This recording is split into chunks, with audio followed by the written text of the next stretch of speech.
What's up, everybody? I'm Noah Korchivik, and with me is my brother Carlos El Garrido. And welcome to another live stream from the Midwestern Marx Institute for Marxist Theory and Political Analysis. Tonight's kind of a crazy night.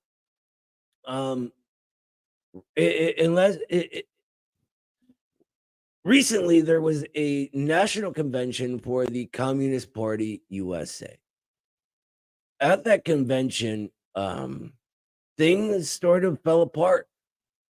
There was a resolution that was basically an attempt by a sort of right opportunist clique within the leadership that was up for discussion, debate, and vote. Only one side of this resolution, however, was able to discuss it. And when they tried to vote on it and even call for secret ballots or voting by counting hands, all of this was ignored. And they decided that, no, they would just figure it out afterwards. A national committee would.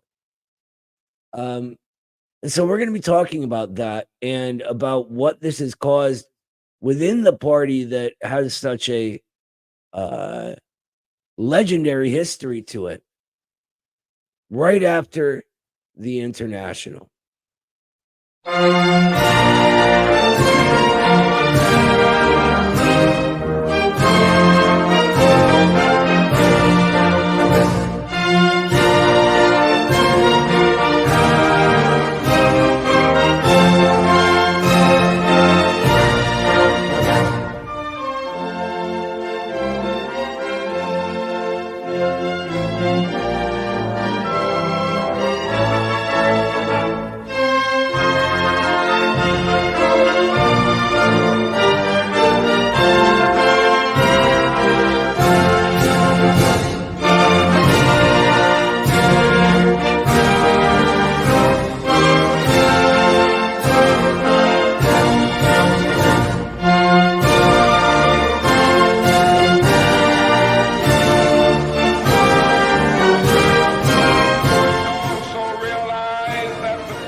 Welcome back, everybody. How are you doing today, Carlos? Doing good. Excited to get to speaking about a topic that, although local to us, is of course the historic party of our country, is in many ways a conversation, a crisis of worldly dimensions, precisely because of the fact that we are in the belly of the beast, and the only thing that can help us overcome the current crisis, to my opinion, is a communist party. And it's a crisis that if we succeed in overcoming and demolishing the parasitic empire that leeches not only off of the whole world, but American people themselves, if we succeed here, we emancipate not only ourselves, but all of our brothers and sisters abroad. So I don't think I'm being hyperbolic when I say that these struggles that are going on within the party, where one pole represents a conservative, reactionary even pole that wants to sustain the policy of standing on the side of liberal hegemony, and another pole stands with actual progress, stands with actually opposing the hegemonic institutions of this decaying capitalist imperialist world order that is giving the thumbs up to genocide and the sending of hundreds of billions of our tax dollars to Nazis. I think this struggle between the two poles is going to have world historic significance. So it might be a local topic, but one that has, I think, planetary implications. Yeah, absolutely. I think here's the thing. A communist party is only as good as its members, right? Alongside that, we have to remember that a communist party belongs to its nation's proletariat. not, you know, this group of people or that group of people. Um, and it's really sad to see what's happened to ours. I'm like, you know, many, many, many other people who joined the Communist Party ready to join a Communist Party and then was prevented from really helping people learn Marxism, from doing any actual revolutionary organizing, and relegated to this sort of professional middle class activist role that the party kind of pushes people into. Now, whether that's on purpose or not, people can speculate. But I think that it's a shame to see what's happened to, you know, the party of William Z. Foster and Henry Winston and W.E.B. Du Bois, the father of American Marxism himself. You know, I think about what they would think to see the party that they dedicated their lives to, right? That they believed would help this country produce a revolution, right, and help the working class take power. I seriously think that if they could see what it has become today, they would fall apart with shame. I mean, I don't know. It's disgusting. They're spitting on the legacy of one of the most impressive and rich parties in the history of communist parties from around the world. I mean, it was our party that Du Bois, one of the greatest scholars humanity has ever seen, decided to spend his last days in. It's our party where great organic intellectuals such as William Z. Foster, Henry Winston, even Gus Hall for a period of time, even though the last days were tragic. He was very much manipulated in his ill health. But it's a party that produced tremendously insightful, organic intellectuals. It was a party that was always rooted in the American people, in the American working class, that had a great capacity for self criticism. I recall, of course, the extraordinary conference of, I want to say, 1933 or 34, where the party literally got together and said, look, we're growing, but we're not growing quick enough. We're not anywhere near to being able to be a strong force in a volatile political environment where objectively revolutionaries can be seen at hand. Of course, it's the period of the Great Depression and the period shortly after that. And the party decides to do a massive self critique. And they realize that part of the problem is that they have a whole lot of professionals, but not a whole lot of working class people. Sound familiar?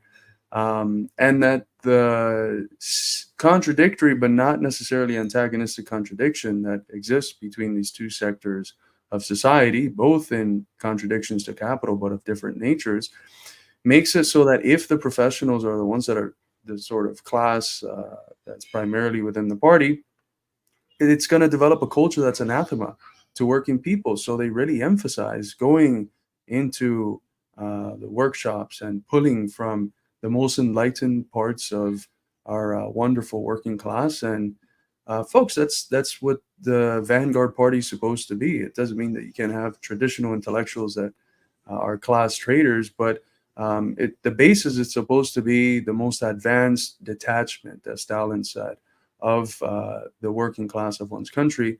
And we don't have that. We have the class composition of the current party are people that have been political apparatchiks their whole life. I doubt that many of the leadership have ever had to do any serious labor. I know for a fact there's a few of them that own multiple homes and live with a sense of security that is foreign to the vast majority of the American people. They don't have necessity. They don't have the fire to their feet that pushes the American people to fight. And that the idea of not even fighting is not a possibility for the American people. So they're very comfortable with simply sticking to the formalistically nice liberals that say the right things on issues of gender and sex and all these other things, but that in substance have the same exact imperial policy as the Republicans, because it's just the policy of the American imperialist deep state. So I think that what we saw in this convention, which we've discussed twice before, is that the one event where that democratic component of democratic centralism should have been able to be present was completely squashed, it was stifled, in what was very clearly a usurpation of party democracy, a usurpation of the party, a coup of the party. Any ideas that the honorable cadre might have had of opposing the genocidal Democrats were not allowed to be presented to the party at large. And the debate around the most important resolution, of course, Resolution 5, which we've talked about quite thoroughly, was completely squashed, arbitrarily calling it a tie and therefore passing it over to the National Committee to decide, basically to the, what was that, Noah? Before we get to that, I want to really hammer home the fact that the middle class, the left abandoned the working class in the last period of our history, right? And all of these institutions, including the Communist Party, unfortunately, that were supposed to be for the working class, got taken over by middle class elements. Now, there's organic reasons for this, but Stalin, in Foundations of Leninism, looks at why this happened to the Second International, who are a sort of previous version of the same sort of right opportunism we see in the bowing and scraping before the Democratic Party that a lot of these middle class elements do, right? And he talks about how during the relatively peaceful development of capitalism, it produces these type of leaders, right, that get bought off, get used to a middle class lifestyle, and their genuine interests are no longer with revolution, even if they were at one time, right? They're now with the status quo. And this is what led the Second International to their right opportunist turn. This is what leads our right opportunists to theirs. There's also one other thing I want to mention, and then I'll pass it back to you, brother. You have to understand how a communist party is supposed to be organized, right? The National Convention is the highest authority within the party when it's in session, right? So if we are saying, oh, this decision will not be made with the highest organ of power, we're going to pass it to a lesser organ, that's against the Constitution, right? And that's just one tiny little thing. Exactly, Kyle. Yes. The National Committee is supposed to serve the interests and decisions of the convention until the next convention. That's what it's for, right?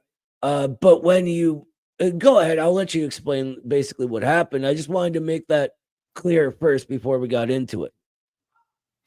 Right. So this was, as you mentioned, passed to a lower body to decide, and a body that is strictly controlled by, of course, those that are loyal to Joe Sims and to the line of sustaining the People's Party, the Communist Party, sequestered by interests that want to defend hegemony and not destroy it and move us towards socialism, advance the class struggle forward. So what we've seen sense is naturally that a big chunk of the party, which are honorable young people that joined the party because they thought that what the party says itself to be a name, communist, is what it is.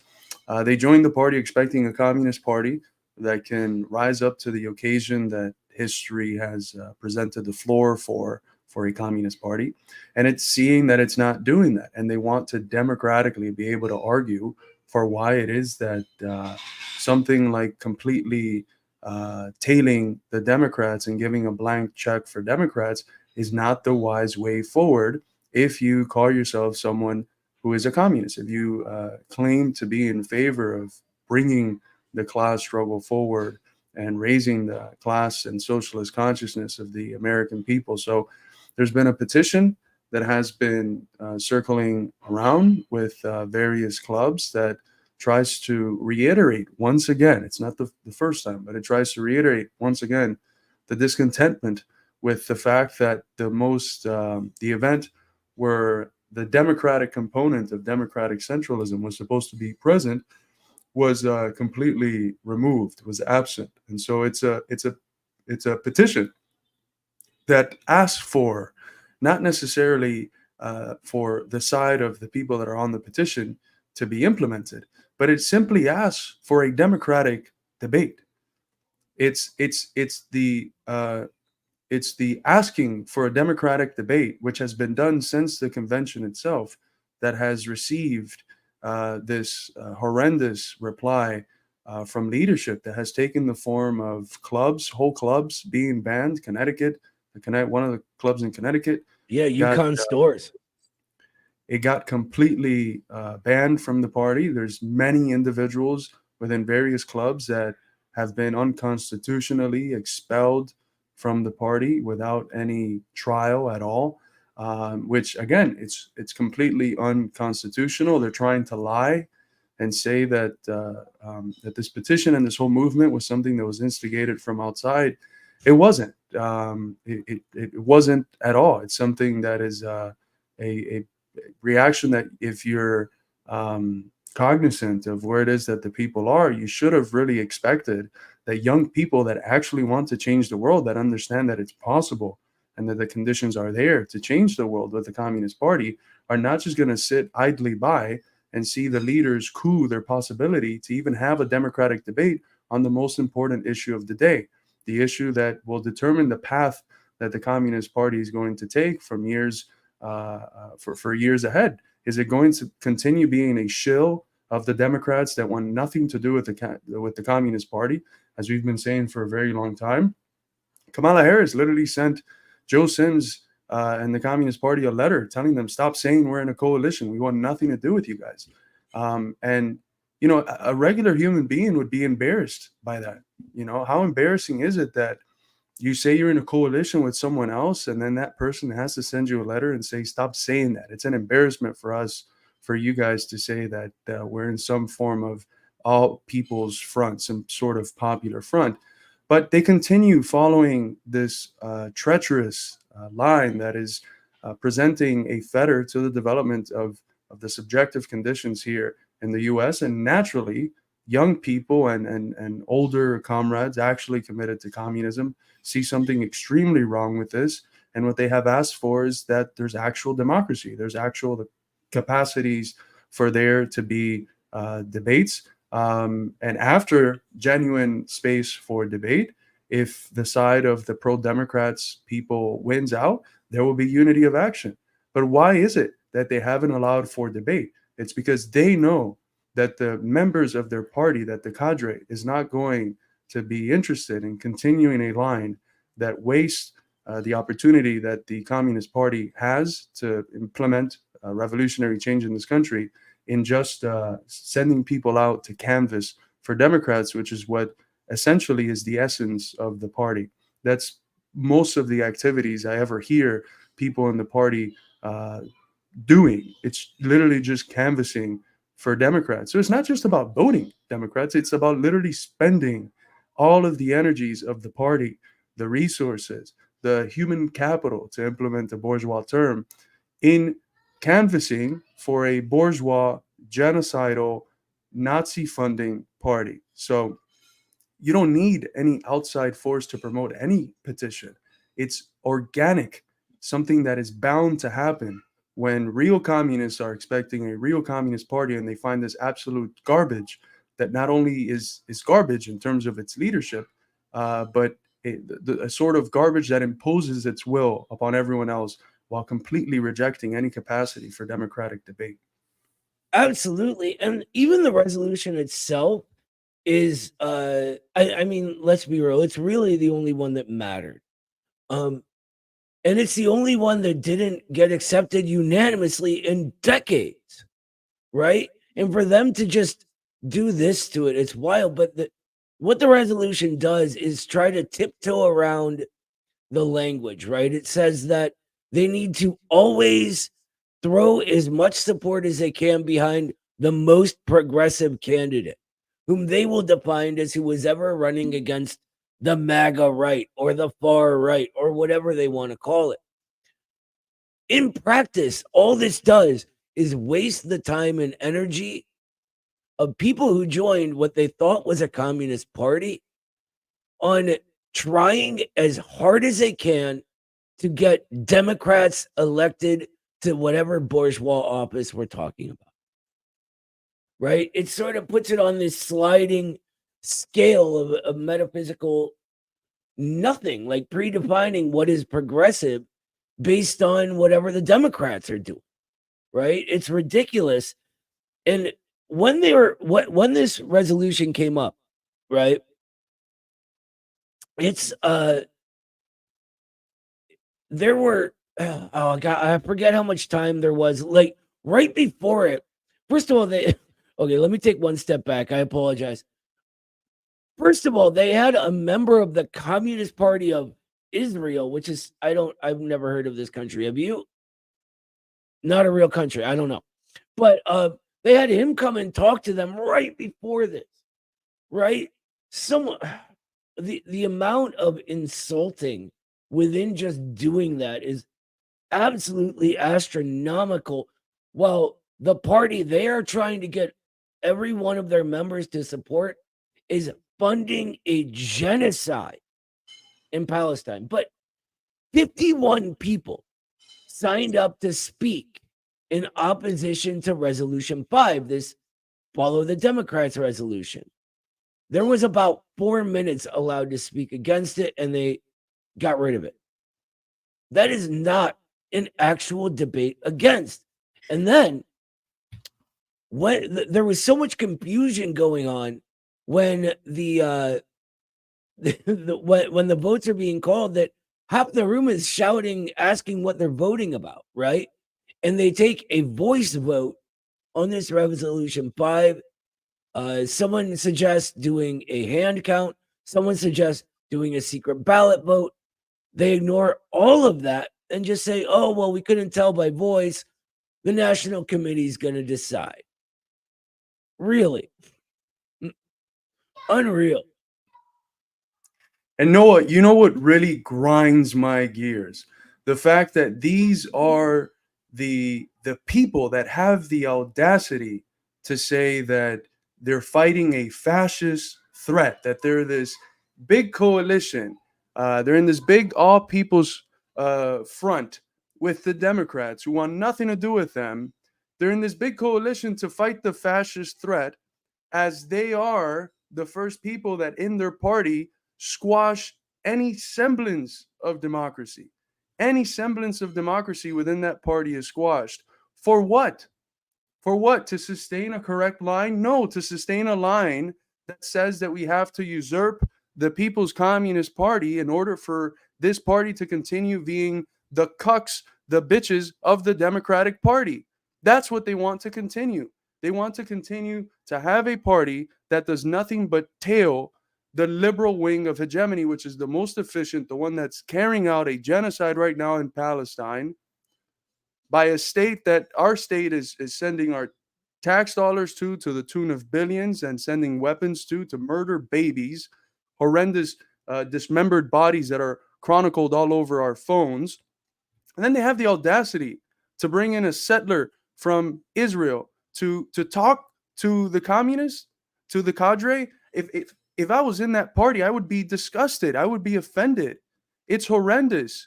Someone to come in and condemn the axis of resistance, the people that are fighting back against American imperialism in one of the most important nodal points of this global struggle for multipolarity, which is the form that the global class struggle is taking today. It's utterly despicable. It's utterly despicable. And to just completely smash any potential for debate organically requested by people who have been shut out from the conversation from a supposedly communist party is horrendous. If I was part of the people that were sending out this petition, I'd be fuming, because the audacity to say that I can't think as a Communist Party member on my own and recognize the absence of democracy in what were supposed to be democratic institutions and conventions, if I can't recognize the complete squashing of my democratic rights and fight against it, fight for a Communist Party to actually be communist in substance and not just in name, unless someone external forces push me and influence me to do it. How stupid do they think the members of the Communist Party are? How lowly do they think of them? You know, how disrespectful to think that they can't, on their very own, wage a struggle for what they themselves experienced as closely and as indignantly as anyone else. Exactly. They think that all the rank and file members are stupid. Let's be clear about that. They think they are the smartest thing ever. They think that they can just completely trample the Constitution, completely lie to everyone, keep people cut off from each other, keep people from talking to each other. People were taken off of group chats left and right to get them to stop talking about what? A petition. Not even a petition to change the decision, just a petition to open the topic up for conversation. They're kicking people out left and right because of this. They think that people will sit back and take it. That is what they think. They think they can safely ensconce themselves and keep using the legacy of the Communist Party in order to subvert class struggle, entail the Democratic Party, and basically be a full-throated supporter of genocide.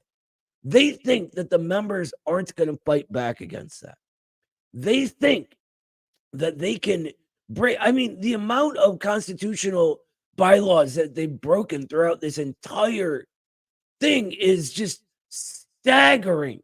Staggering. Even the very first one, it's ridiculous. They think that people are just going to sit back and take it, though. Right? They think they're smarter than everyone. And I think that they have no idea what kind of fight they've started. And I don't think people are going to stop. And all of this is being recorded meticulously recorded, meticulously compiled and chronicled. And history will remember them. History will remember the betrayal that they did of the class struggle, of their historical duty. They will go in the pages of history next to despicable figures like Browder. That's who they will go next to. Because if Browder liquidated the party in substance and in form, these people have liquidated it in substance. All that remains is a formalistic shell of what the party ought to be.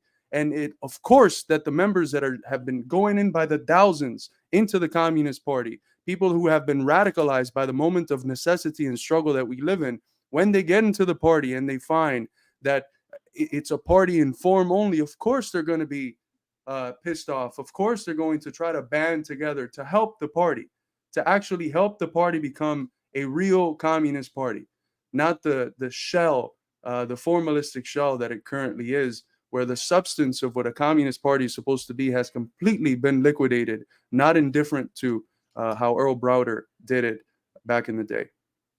Couldn't agree more, boys. I've been listening to you for the last 10 minutes. You've been spitting facts. And I've been thinking a lot lately about how much harder it is to do recruitment. Like, we're reaching millions of people, literally millions. It's not an exaggeration. You know, we have like over or almost 20 million TikTok views, and we have multiple videos with well over 1 million eyeballs on them. And, you know, the CPUSA did see the biggest influx in people joining the party that they had seen in a while, and not to take full credit for that or anything, but I know part of it was from us telling people to join the party. But really, it's a product of the material conditions. It's a product of the fact that there's this crisis of legitimacy where nobody trusts the media or government, and people's material conditions are deteriorating. So more and more people are looking for a communist party to join, looking for a place to put their revolutionary energy. And right now, there's nowhere to send them. Right now, there's nowhere where you can recruit people and send them and know that they're not just going to be in a house of mirrors, walking around. And that is something that I got from somebody who worked in CPUSA for years. They were the person who came up with that analogy of it's a house of mirrors where you end up chasing around the Democrats and or in the case of parties like PSL, and we have lots of friends in PSL, but you end up chasing around activists and college students and just trying to go where these spontaneous bursts of energy are, rather than organizing the rank and file, organizing the working class. And they just keep telling you, the revolution's right around the corner. You're part of the revolution. And it never comes because, you're not engaging in actual Marxist-Leninist revolutionary tactics. So it makes it impossible for people like us who are getting millions of eyeballs on our content because there is so much revolutionary energy, to push people into something where they're going to be organizing on the ground. Like I had to stop recruiting people to CPUSA at a point because I'm like, well, I don't want people to become disillusioned, right? I don't want people who find my videos and are like, oh, hell yeah, this makes sense. We need to fight for communism. And then you guys are literally in the same exact position right now. It's hilarious.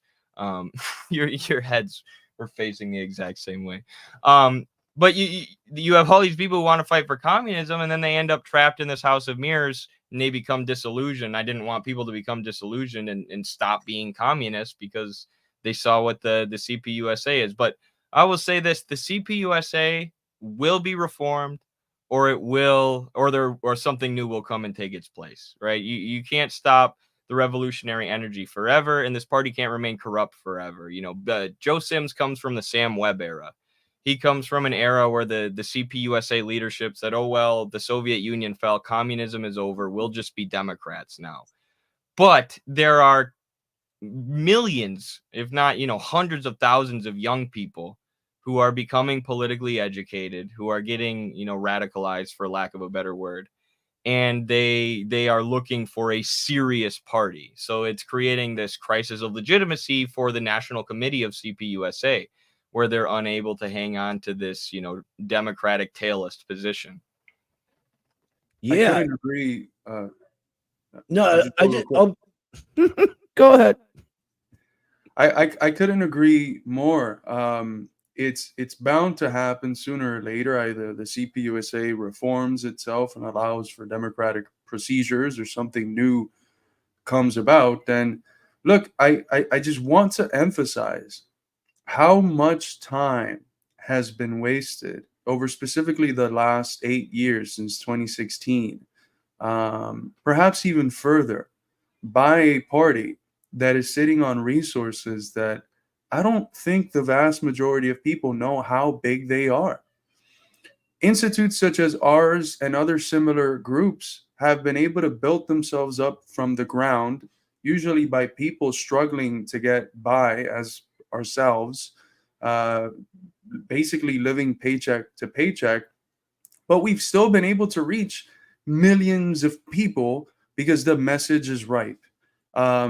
Without any resources, with a very basic production value that only as of recently has it been increasing here at the Institute, thanks to our new and improved production team.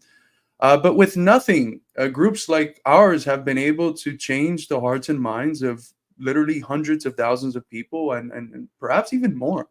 Now imagine if a communist party that has tens, if not hundreds of millions in real estate assets, that has hundreds of millions in funds that people left to the party throughout the last 100+ years, because communists will die since 1919. And who do they leave their stuff to? Yeah, some of it goes to the family, but the big chunk of it went to the party. People don't understand what the Communist Party was. We live in an era where most young people, even older people, haven't had the opportunity to experience what being in a Communist Party is like. And so when you read the accounts of what it was like being a Communist Party member at the height of the party, you realize that it was the institution people gave their life to, the institution that gave people's lives meaning. I mean, read seriously the accounts of communists from the era. What you find is that a lot of them felt like they were just drifting through life, and it was when they came into the Communist Party that they became actually full human beings, that they became protagonists in their lives. So this was an institution that, yes, it was fighting for the class struggle, but it was transforming human beings. It was giving human beings almost a spiritual, ethical, moral rebirth. It was giving them a new life that gave them meaning. And what do you think when they pass away? Who do you think they leave their resources to? They leave it to the party. So it's been 100 years of Communist Party members who just leave everything to the party. The party is sitting on innumerable resources that could have been employed in the last decade to advancing the class struggle, to raising the class consciousness of the American people, to building up a cadre base of tens, if not hundreds of thousands, militant communists, well-educated. And what has it done if not just reproduce the same party apparatchiks who have liquidated the communist substance of the party? It's shameful. It is absolutely shameful, the amount of potential that the party has, and how it's being blocked by these literal criminals, these almost fascistic leaders that completely squash and roll back any sense of party democracy, in many ways embodying the caricature that was painted of Stalin by the forces of reaction. So, and I know a lot of them hate Stalin. They've said it, sometimes privately, sometimes publicly, but they literally embody in their actions the caricature, the falsity that the deep state, the establishment, the forces of imperialist reaction has created of Stalin. So I saw Haz mention this in his kick, and I thought it was in his live stream. I thought it was a great comment. Joe Sims is tenfold times as much of a dictator as Stalin ever was. Absolutely. I'll pass it over to Danny real quick. I just wanted to say this before I forgot. What's up, brother? By the way, it's good to have you here. Why does an organization with so many resources at its disposal that claims it is revolutionary, claims it has, all these active members and all this blah, blah, blah, blah, blah, with such a history, do nothing year after year after year after year? Eddie mentioned something a minute ago where he was talking about what they keep telling us, right? They keep telling us this bourgeois election, this is the most important one of our lives. This is where we all have to unite against the far right and fascist menace and just hold our nose and end up doing exactly what we do every single other time. Support Democrats. They have been saying this for over 30 years. And the reason it continues to be said is because what happens? People join ready to get involved in a communist party. They get deflated. They get dejected. They get blackballed or marginalized the minute they begin actually pushing Marxism. And so they quit, right? So then you got a whole crop of new people. And the process starts all over again. Well, now we've come to a point where that ain't going to fly anymore. We're here now. We're not going away. Like Carlos was saying, we have built with nothing, an institute that reaches millions. And we are telling all of them that you're wrong. Time's up. Go ahead, Danny. What's up? Hey, what's up, comrades? Sorry I came in a few minutes late. Eddie and I you better be. Eddie and I were coordinating our suit colors, so just a few minutes. Based. Oh, good timing, whoever whoever got that character in there.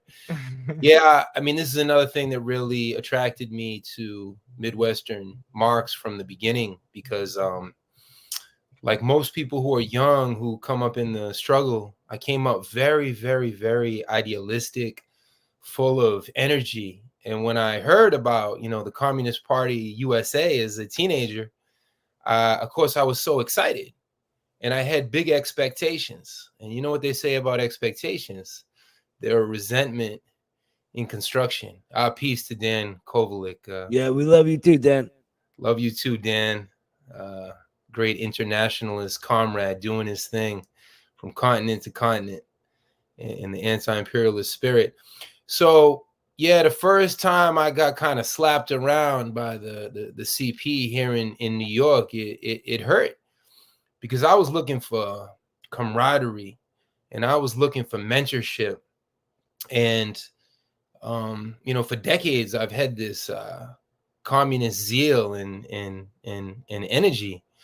So I really wanted to come on and speak for, I think, through the decades, thousands of us who were canceled before cancel culture was a thing, who were gossiped about, who didn't find a home in the Communist Party through no fault of our own, because everyone who is studying and practicing Marxism has a role to play. We should not be turning our backs on any working class or oppressed people. And I found that spirit consistently in the CPUSA, the C standing for the Collaborationist Party USA. If the CPUSA called itself, as they should, the Liberal Party USA, things would be a lot easier to follow, or the Social Democratic Party USA. But because they manipulate and exploit this incredible legacy of the real CPUSA, it's incumbent upon us. It's our responsibility to return to the true CPUSA. There's some other books I got to break out as well. And during the next go around, I'll kick it back to you. Oh, we're going to do CP books. Hold up. Everyone get them ready. And I think that look, when the Amazon warehouse in Staten Island was organized, of course, with Chris Smalls at the head, one of the major books that was influential for that organizing was Foster's American Trade Unionism, a collection of essays of him basically organizing within the trade unions as a communist. And so, I mean, there's so many tensions, because on one side, we know that in substance, because of the leadership, the party's no longer communist, but it still has to sustain this communist veneer. They have to pay tongue-to-cheek references to Marx, Engels, Lenin, to Du Bois, to Foster, and to the great thinkers of the Communist Party. And sooner or later, the members within the party are going to go back to the historic literature that Danny's pulling up, that we're all pulling up, and see what was the party like. And you cannot study the history of the glorious Communist Party and not realize that somewhere along the line, it turned into its opposite. Somewhere along the line, it was captured by opportunists, it was captured by liquidationists, by people who are not communists, by people who are just lifelong apparatchiks who don't really have much skin in the game, who don't care about communism, who should just take the more honest route of Sam Webb and leave the party and just join the Democrats. We're not going to hate you for being Democrats. I have family and friends that are Democrats. We can get along at the cookout. I dislike you, and my feelings towards you are not the greatest, because you're kidnapping a communist party. It's because you're calling yourself a communist. It's because you're in charge and leading a communist party with this glorious legacy, and you're dragging it through the floor at a time when it's the party that's the only organ that can lift the American people up to its historic mission of smashing the parasitic state and form of life that is literally crippling our lives, that's bombing kids in Palestine, that's carrying a proxy war with Nazis against the Russian people, the people that lost 26 million in the fight to free the world from Nazism and fascism, and who now don't even get invited to D-Day celebrations in Europe, but the literal people who have their heritage and the Banderite Nazis do. So, I mean, when people engage, there's an objective contradiction here. When the glorious and honorable cadre of the Communist Party engage with the legacy of the party, they're going to be like, hold up, what's going on? What happened to this great party, the party that carried forth successfully the Scottsboro Boys case, the party that organized the unorganized, the party that was a central part in the civil rights revolution. What happened to this party? It's gone completely to shit. And we'll see that the fight was bound to happen sooner or later. This is not necessarily a fight we wanted, but it's a fight that that was forced upon us by those forces of reaction that are holding the party hostage and fettering the class struggle. Yeah, it's wild to think about. And here's the thing that really bothers me. They go so far as to use names like Foster, Du Bois, Winston, and butcher them.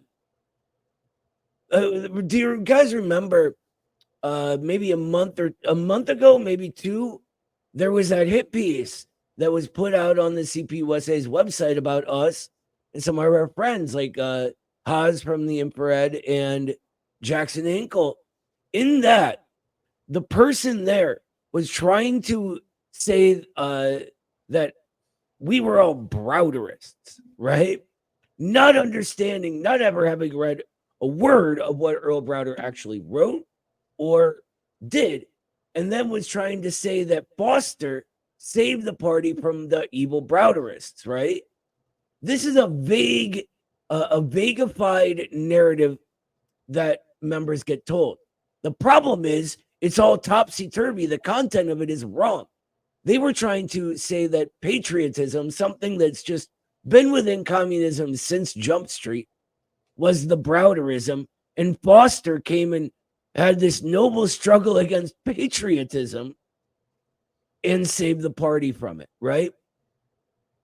Well, it's precisely the opposite, actually.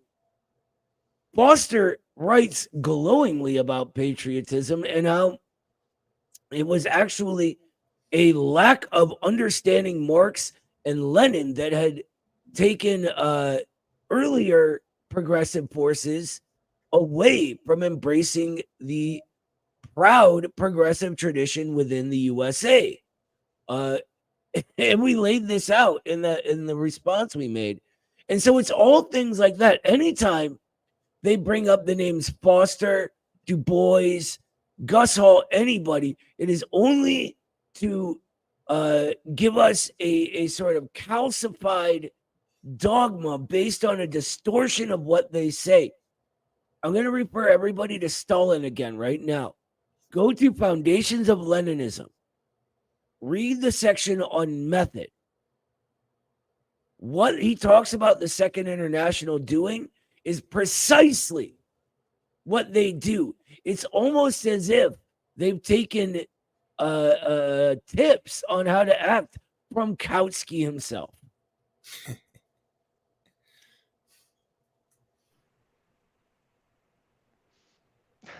There he is. Our very How's it good going? comrade Kyle Pettis, the chief labor analyst of Midwestern Marx Institute. How you doing, brother? I'm doing great. I've been following these developments in the party very closely, so just glad that we're finally having a talk about it. I mean, we definitely didn't intend to be having this conversation, of course, as you all are aware, but maybe the audience isn't, because we like that things are kept internal in the party, but these things were already leaked, if people aren't aware, by a group calling itself Unity Struggle Unity, which seems to have some amount of operations inside the party.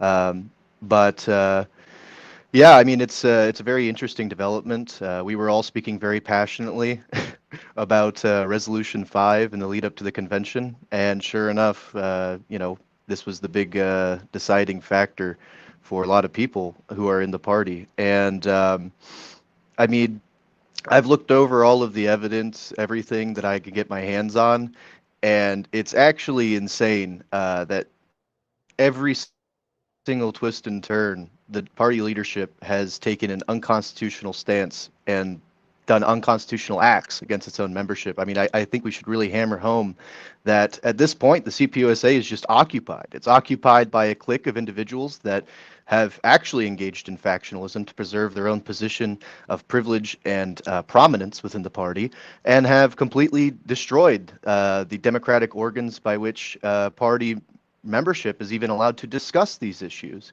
I have seen evidence of dozens of people in the party being purged just for the mere, mentioning of the petition, even just discussing it. People who are not even necessarily interested in signing on to the petition. I mean, we're talking about a clampdown on democratic discussion that would make George Orwell blush. It's actually insane. Sims is embodying him and Rosanna specifically. Rosanna specifically, who in the LA Metro Club purged several members of the LA Metro Club just for discussing Resolution 5 and the petition. The whole, I think Noah touched on this earlier in the stream, but Joe Sims is embodying everything that the liberals say about Joseph Stalin, all the things that he believes wholeheartedly because he does nothing but watch CNN and MSNBC, and using it unilaterally against the party membership. It's actually absurd. I mean, if people thought the Moscow trials were show trials, which they weren't, but if people believe that, I mean, this is a whole nother level. I mean, this is Yezhov on crack. It's absurd. Earlier, there was a comment saying it was Joe Sims Sheena. Yeah. It's actually that. That's not even an understatement. There's wholesale purges going on. As was mentioned previously, the Connecticut Stores Club was completely purged. Later, it was there was an email that was released internally to the party, to national committee members and district committee and all of these people, claiming that the party club actually voluntarily resigned, that they dissolved their club because they were pressured and interrogated, and they admitted to being secret Maoists and all of this nonsense, which all of the members of the Connecticut club completely refute. And in fact, I've received word that these guys are actually signing to actually going through the legal process in the party of having an actual hearing and a trial, and demanding that their rights as members not be trampled upon under the light of this purge. So they're actually refuting the decision, which was unilaterally made with no trial, by the way, which is completely unconstitutional, for their entire club to be dissolved and all of their members purged. So it's actually absurd, the lengths that this has gone to stifle party democracy. This is no longer just about the convention itself. I mean, the convention itself had many flaws and many constitutional breaches. I myself have made sure to do my due diligence and do my research. I'm not going to come on here and talk bullshit. I have talked with people who were delegates. I have actually been able to hear a lot of what went on at the convention, and I say that explicitly. There were numerous constitutional violations up and down, but it's gone beyond that. It's actually transcended from the 32nd convention to actually just being the normal atmosphere of the party at this point. That if you are to in any way utilize your democratic ability to have an open conversation about Resolution 5, which I should highlight is an undetermined resolution at this point because it was unconstitutionally relegated to the National Committee, which is, I should highlight again, a lower body than the Convention Committee, which is in and of itself unconstitutional. This resolution hasn't even passed. So there is no barrier for individuals to be discussing it. It's actually absurd. People who are in the comment section, even here, defending this as democratic centralism, have no idea what democratic centralism is. And furthermore, much like Joe Sims and Rosanna and the National Committee and the National Board and all of these opportunist scum, have not read the party constitution. This is in complete breach of the party constitution and the rights of individual members to engage in democratic discussion and debate at the club level, which is once again enshrined explicitly in the Constitution that members of the party must have the most robust amount of democratic debate and discussion at all times. So not a single shred of this, these acts, these intolerable acts from the leadership are constitutional. Everything. There's not to date been a single trial of the members who have been purged. That in itself is a massive breach of the Constitution. I can go on at length because, like I said, I've done my homework. Many people here yapping have not done their homework. I'm not talking about you, gentlemen, of course. I'm talking about the comment section. It's quite awful. It's quite awful. Members of the party who are blindly, even here, endorsing Joe Sims' blanket purge of people just for the audacity of having conversations is absolutely insane. All of you should deserve a clinical diagnosis at this point. It's actually absurd. It's sort of like, where is your spine? There is no spine. There is no spine left in the party because people who had a spine are being purged actively now, or they have been purged for the last decade. I was in the party. I was in the party for 3 years. I was in 2 separate clubs. It's awful. There is no democracy left in the party. This is the final spasms of resistance against an occupying force of the party. People don't understand that this is just a continuation of the Webite era, the Bakhtel era, and the ultimate failures of the last period of the Gus Hall era. This is actually awful. People defending this should feel ashamed. They should realize that they are not communists. They do not understand Marxism-Leninism, and they should immediately get a goddamn spine and stand on business. People are getting purged for simply voicing their opinion in a constitutional manner. They are demanding, if you read the petition, it is a demand for a special convention. This is 100% enshrined in the constitution of the party. The idea that this is factionalism or some other nonsense is absurd. It's absurd. And it's ultimately it is a disgrace not only to communists here in the United States, it is a disgrace to the international communist movement as a whole. I'm sure if Xi Jinping or Georgy Zhuganov were to hear of this, they would be appalled. They would be appalled. And maybe they have an inkling of this, and maybe that's why there was no actual comrades from the CPC or the KPRF at the 32nd convention, even though historically they have always sent people. Could be. I want to real quick. Unfortunately, while Kyle was speaking, Eddie got purged. That's why he's no longer with us here. No, he had to run out the door really quick. So apologies for that.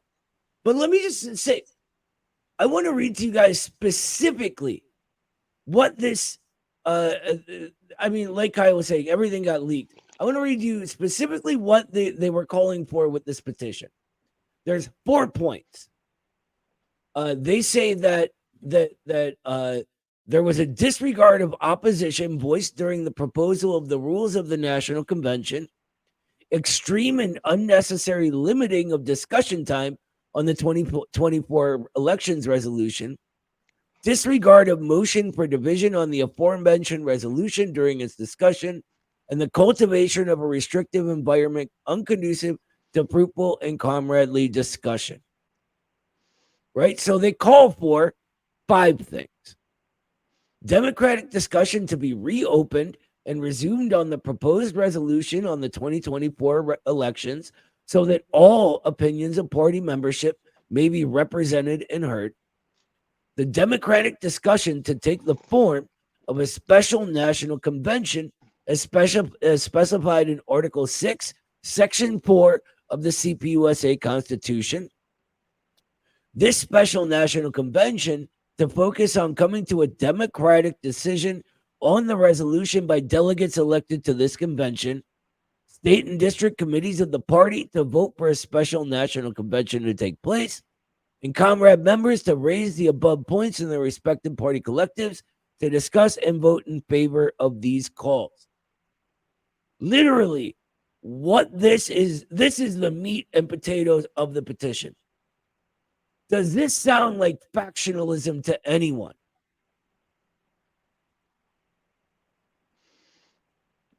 Anyone? These people don't even know what factionalism is, Noah. That's the thing. Well, They that's don't even know what factionalism is. Yeah, it's actually absurd. The only people who can be accused of factionalism is Joe Sims desperately clinging on to power in spite of a clear issue within the party and these unilateral unconstitutional acts that he's committed. It's absolutely absurd to call any other grouping of individuals within the party factionalist. They're not elevate. I've heard that there's this that the individual who created this petition, he goes by Marcello. He's not. It's not even a movement about him. What is he forward? He doesn't. You see his name nowhere on there. Factionalism is about promoting individuals and trying to quell dissent, to circle the wagons around certain individuals to maintain party structure and leadership and all of these things, to ascend other people meritocratically, undemocratically into positions of power. If that doesn't describe what is going on with Joe Sims and his clique, then I don't know what does. I really don't. These comrades are actual principled communists. These people in the party should actually be elevated. They should be, because they actually know what they're talking about. They're actually embodying what it means to be a communist. They're actually understanding democratic centralism. They're actually trying to apply Marxism-Leninism, as futile as their efforts appear to be from the outside. They are actually trying to do it. And this is the exact element of the party that Joe Sims has always hated, because they want to reignite communism in people's minds and hearts across this country. They are actually trying to stand on principles and trying to forward an actual Marxist-Leninist viewpoint and analysis and trying to restore democratic centralism. This is everything antithetical to what Joe Sims has done to the party since he has ascended to the office that he is in. It is actually a tragedy how far the CPUSA has fallen. And that's a very sad predicament to be in, when the leadership, the gravest enemy of the leadership of a so-called communist party, is real communists, asking for that which is the first and most basic elementary component of democratic centralism, which is the democratic consultation. Folks, we can't emphasize this enough. People are being purged, not for saying we want to arbitrarily put our view on Resolution 5 as the party's view. They're not being purged by saying, because they're saying that we want this type of policy, and if you don't give it to us, we're going to go berserk. No, they're being purged for asking for a debate, something that should be guaranteed to them, that should have been guaranteed at the 32nd National Convention and wasn't.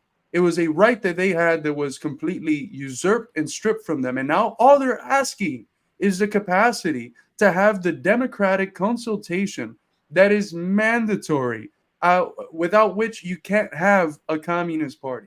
So people, again, are being purged. Whole clubs are being purged for endorsing the ability to discuss something that should be evident, that should be implied in what a communist party is. That's how far the party has gotten, that the people that want the democratic procedures to be able to voice their opinion are being purged. I'd also like to say to those brave individuals who are still in the party fighting this fight, who are taking the petition as far as they can and demanding that their voices be heard, my hat's off to you. I give you a salute. Absolutely. I was in the party. I joined the party on my 18th birthday because I was so excited about finally becoming an adult and being able to throw my hat in the ring about American communism and trying to be, the best party member that I could be. I quickly lost all faith in the party. I stayed in for years. I tried to fight. I saw a massive purge when I was in the party. My hat's off to the men and women, of course, who have pulled this off. It's actually insane that there is still principled communists who have remained inside the party for this long, to be able to actually command the gravitas to get entire clubs to sign on to this, to actually form the conversation, to actually fight back. I have nothing but respect for these people. And if you are in the party and you are watching this, I urge you If you have a shred of moral integrity and backbone, you must sign on to this position. I absolutely endorse it. I cannot say that enough. These are the only people in the CPUSA who have any shred of principled communist beliefs left in them. Don't be on the wrong side of history. Yeah, as people in the chat said, Kyle's spitting, Kyle's cooking, and this is not the first purge, as the comrade said. This has consistently been how the Sims misleadership and Rosanna's misleadership has operated for how many years and decades. A communist party is supposed to absorb all of the talent, all of the passion, and take all the diverse talents that different youthful members and veteran members across this country can have, and channel all of that into a mighty torrent of proletarian strength. But with this mediocre misleadership, and I felt it in 2000 and 2001 when I first joined the Uptown Club of the Bronx and Washington Heights here in New York City, these bureaucrats, these apparatchiks, they just want to hold on to the prizes, to the property, to whatever gives them power. So when they see fresh blood, when they see blood trying to stop the U.S.'s criminal war in Afghanistan and then in Iraq in 2003, and stand with Palestine, because the genocide against Palestine started in 1948, not on October 8th, they always feared that, from New York to Houston to across the country. So this is an accumulation of grievances. This is not something that just happened in the past few weeks. For those who, you know, and where's the CPUSA's defense? We see one person on here, and we welcome every critique. We want to keep dialogue open, but where's the CPUSA's response? They can't even put together a response. So definitely find the fighters, find organizations like ours that want to fight, that want to hold up the true legacy of what it means to be an American Marxist and an American communist. I was reading some Paul Robeson before this, another person we have to continually return to. If they met Paul Robeson today, they'd probably be intimidated that he's a football player. They'd probably be overwhelmed that he's an opera singer. They would look down upon the fact that he corresponded in 7-8 languages with German communists and Spanish communists and different continents. No, we need 1,000 Paul Robesons. We need 1 million Paul Robesons. The true mark of a revolutionary. And I think it would be very interesting, too, to brainstorm. We need a timeline of the CPUSA. What was the CPUSA in 1925? What was the CPUSA at what I consider its organizational and ideological zenith? One of the proudest moments, and that's what this book covers here, Communists during the Depression in Harlem. The communists were known for, if you got evicted, when the NYPD and the marshals were there, the communists showed up. And when your couch and your kitchen table were out on 116th Street or 96th Street, back when the Upper West Side was still working class, it was the communists who showed up. They grabbed your kitchen table, all of your belongings. They defied the sheriffs. They marched all your stuff back upstairs. That's the fighting spirit. If you have that fighting spirit, come find us. And someone asked about the RCP earlier, you know. Maybe there's not time tonight, but we should go through Liberation Road and RCP and Socialist Workers' Party and Workers' World, and we should tease out, what are the differences? What are the historical differences? What are the differences in terms of how we see the international situation? Because this is all part of the education of a communist. It's the work that the CPUSA leadership should be doing. And it's because of that void, that's what's necessitated these powerful, principled internal critiques that we've been witnessing. Absolutely. And, you know, Danny mentioned what happens when people join the party. That's exactly what happened to me, right? I joined and I jumped in with both feet immediately. You guys are my family. We're doing this, right? I was immediately blackballed. kept out of nominations for any sort of power. Every idea I had organizing was changed into something less effective that wouldn't do anything. Just as an example, I had an idea for a free movie night, right? We invite the entire community and we watch a very class conscious movie. Jesus and the Black Messiah had, or Judas and the Black Messiah had just come out. So I'm like, that's a perfect one, right? All it takes is $200 to buy licensing to show a movie.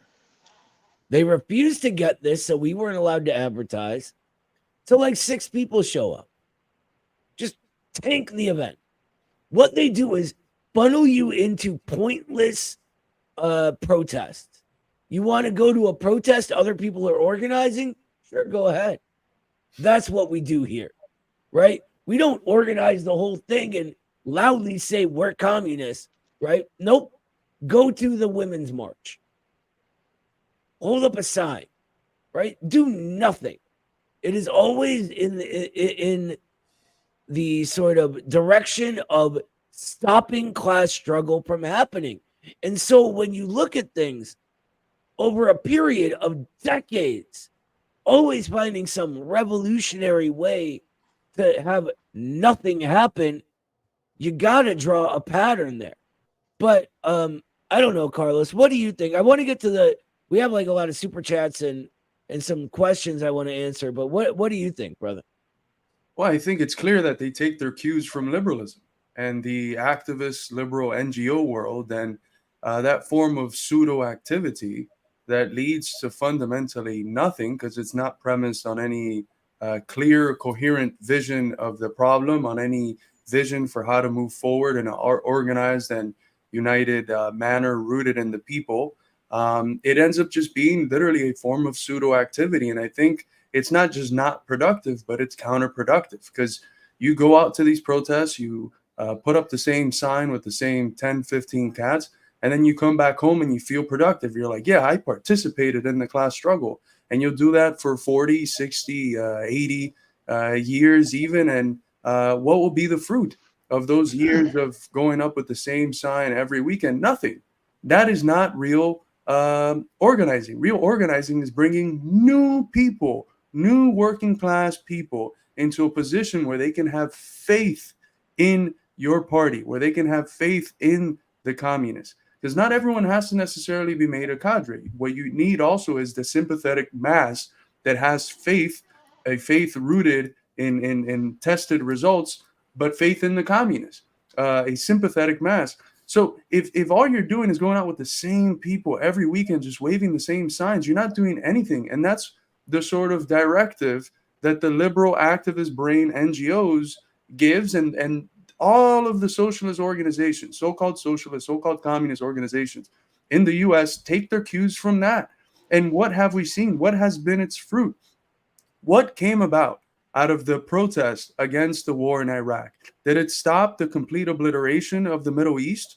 No. What came about out of the Occupy Wall Street protest? Did anything stop? Did the parasitic 1% lose its power and the 99% come to power? No. What came out of the Bernie Sanders protests and the Medicare for All protests? Were we able to actually get Medicare for All? Were we able to actually have the political revolution that Bernie promised? No. What came out of the BLM protests? Were we able to actually destroy the prison industrial complex that it's premised on, violent policing, all of these things? No. So not only have they not brought anything, but in many cases, such as the Bernie movement and the BLM protests, they just end up being folded into, being absorbed into the liberal wing of the capitalist ruling class, which is frankly the most effective one, the one that has the most cachet at the level of bourgeois hegemony. So it's a communist party that not only in terms of policy, but in terms of worldview and methodology has nothing to do with communist substance. It just takes its cues from liberalism. It takes its analysis of American history from the 1619 Project and the scholar that they have elevated to the level of grandeur in the face of Gerald Horne, whose work is utter nonsense, at least on U.S. history. He used to do some good work in the 80s and 90s, but it's been the whole settler thesis and counter-revolution thesis It's a bullshit thesis that is set to divide up people. And here's the interesting component. It's the real horseshoe theory, because on the one side, it produces these ultra leftists that say that anyone who's not indigenous and anyone who's not black is a settler, and therefore what we need is a race war, which I don't think will end very favorably for the minority of people. And it's literally racist. It just wants to resegregate us, but that's the ultra left. But then on the other side, those same people are also the right opportunists, because no one is a more fervent admirer of the Democrats and has literally endorsed Beto O'Rourke than Gerald fucking Horne. And this is the main theoretical force behind the analysis of U.S. history in the Communist Party. It's utter liberal nonsense that in some components falls in the ultra left and in other components falls with right opportunism. And those two erroneous poles love each other. Those two erroneous poles love each other, and what they hate is what we have sometimes called the Stalinist golden center, the policy that rejects the right opportunism and that's also able to completely reject the other faulty side of the ultra leftist. Well, this is exactly what happens when you have no Marxism. They can promote Horne and his crazy anti-Marxist settler thesis because they're not teaching people Marxism, right? Horne abandoned Marxism after the Soviet Union fell. It's a great tragedy, but it happened. Acting like he's still the Horne of 1984 is only possible because they don't teach anyone Marxism. If you understand the basics of what dialectical materialist analysis is, a settler colonial thesis is not reflective of reality, not even slightly reflective of reality, because you know that colonialism is downstream from capital accumulation, not the other way around. The settler colonial thesis only leaves you at believing in magic, just like the crazy Nick Fuentes people. You believe that race, ethnicity, and blood quantums somehow have an inherent control over social behavior, and that just ain't true. Marx and Engels go to great lengths proving precisely what the drivers of social behavior are, right? And how that social behavior creates new conditions that drives new social behavior on and on and on, with effect becoming cause. That's the dialectic, right? I want to say one last thing. I know I mentioned we would get to the super chats and all that. Carlos mentioned something very, very brilliant about how joining, a couple people at a protest isn't revolutionary. Gus Hall wrote this amazing paper back in the 70s, in 1970, I think, called The Crisis of Petty Bourgeois Radicalism. And it is a paper all of us should read. In it, he says that one's revolutionariness, I know that's a weird word, but one's revolutionariness can be measured only in the framework of moving masses into struggle. I want to answer this question real quick because someone brought it up. Settler colonialism is real and indigenous nations deserve national liberations, blah, blah, blah, blah, blah. Nobody said, first of all, don't white people telling Native Americans what they should do is incredibly racist. Please stop. Second, settler colonialism, sure, is real, but it is not a primary motor of social action, right?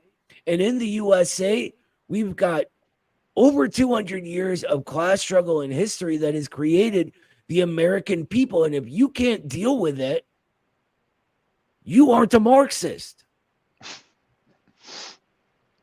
One thing I would like to also piggyback off of is you're actually painting an incredibly optimistic picture, in my opinion, of how the party is operated. You're talking about party members attending protests and all of this stuff. I'm in St. Louis. I was in the St. Louis club. Okay, when I was in the St. Louis club, we were having all of those big protests here in St. Louis. Okay, so all of this stuff kicked off here. This was all going on. Okay, there was many protests going on. Very tame protests.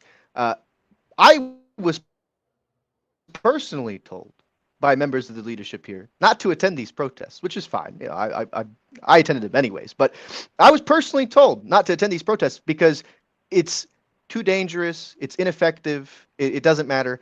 And within a year of these massive protests hitting the scene, what was the CPUSA local club's move? They got this guy, Tony Pekanovsky, who is a functionary of the party, running as the alderman for the 13th district, okay?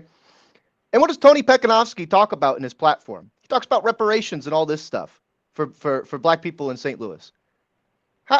You weren't out there on when people were taking a stand. The actual community of black people in St. Louis were taking a stand against something that was actually important to them.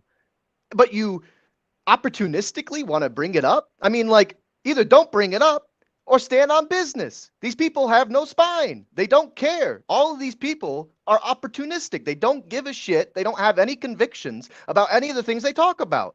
And when he was pressed about being a member of the Communist Party, he told the Riverfront Times, you can actually look this up. He told the Riverfront Times, the publication for St. Louis that everybody here reads. He said, I don't want to talk about being a communist. It has nothing to do with what I'm talking about. Then what the fuck are you? Just call yourself a Democrat. That's what's wrong with this party. Mm-hmm. It's a clique of small d Democrats. Joe Sim's own words. It's absurd. Democrats with small d's. Exactly. Oh, look, real quick, I'm sorry to interrupt. I apologize to the person who had I apologize to the person who asked that question. I didn't see the last part of your thing. So my bad. But point being is that even saying that these people are engaged in protest politics, which is, of course, not a motor for, what you would actually do as a communist per se, it can be utilized in some strategies in some ways, but it has its limitations, of course. But they're not even doing that. Like they genuinely are so out of touch with the American working class and its natural outrage that they're endorsing Joe fucking Biden. I mean, come on. He's fucking dead. He's been dead for 4 years. He's a corpse that just gives blank checks to fucking Bibi Netanyahu and fucking Volodymyr Zelensky. Nobody fucking likes this. These people are stupid. It doesn't even fucking make sense. It's so bad. It makes zero fucking sense. It doesn't even make sense as a strategy to pursue. And as Carlos has pointed out, Kamala Harris has even messaged Joe Sims and Rosanna, emailed them saying, please stop talking about us. We don't want anything to do with you. You can't sit with us at the lunch table. Where is this coalition? There is no coalition. It's all nonsense. And people earlier were saying they can't find the email. That's because it was leaked. It was leaked internally because it's such an embarrassment. It's such an embarrassment that the party continues to pursue this path. It's an embarrassment. There's really no other word for it. It's not only actually, there is another word for it. It's a disgrace. It's a disgrace to Marxism, Leninism, and the world communist movement. It's disgusting. I think hearing Noah and Kyle too offer their own anecdotes, their own lived experiences. We want to hear from more people what has been their experience across the country in the CPUSA. In the year 2001, I had just moved back from the Dominican Republic, Cuba, and Haiti, and I came back to the U.S. just wanting to keep fighting. We had an uptown club of the CPUSA. There were dozens and dozens of us. This is right after 9/11. People wanted to fight and stop these forever wars, the longest war in U.S. history, 20-year occupation of Afghanistan. How many of our sisters and brothers in uniform traumatized, maimed, and murdered in these wars for empire. And, I was unceremoniously, inexplicably kicked out of that club, not invited back. And I never understood why. And a few years went by, and I'll never forget, I was in a gym lifting in the boxing gym, but there were weights as well. And a former comrade, I bumped into him, and he's like, yeah, the leaders told us you were an agent The leader said that you were an undercover detective. I mean, you're playing with people's lives. That might sound idiotic and foolish because those are really the hallmarks of the CPUSA at this point. They're childish, they're infantile, they're immature. I mean, it's amateur hour at the Apollo.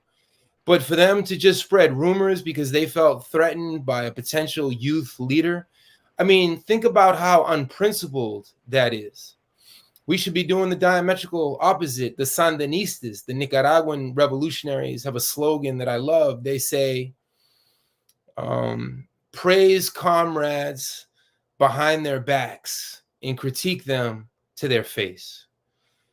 And that's a similar way of saying what Mao Zedong said in combat liberalism. We should always be critical with one another.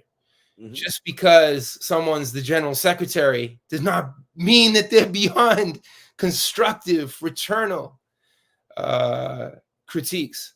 So I think as this all plays out within the CPUSA more, I think more people will come out, because I've never publicly told that little anecdote I told.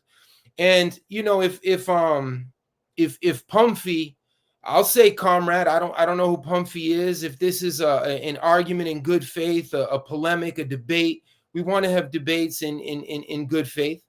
We're not trying to come at anybody who wants to struggle, who wants to fight.